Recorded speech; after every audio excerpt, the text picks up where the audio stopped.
Nahuli na rin sa wakas ang isang wanted person na may kasong frustrated homicide matapos itong maaresto ng mga otoridad sa Barangay San Juan, Bayan ng Sulat, Eastern Samar. Nakatutok dyan si Patrolwoman Camberley Flores.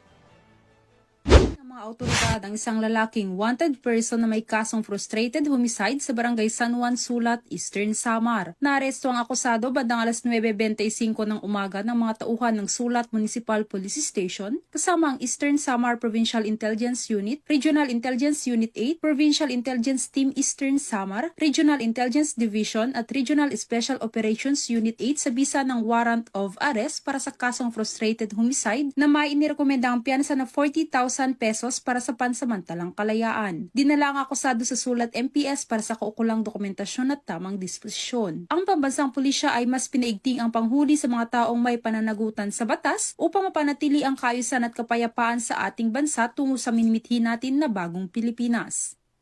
Mula dito sa Tacloban City, ako ang inyong BNN correspondent, Patrolwoman Flores, alagad ng batas, tagataguyod, Balitang Philippines.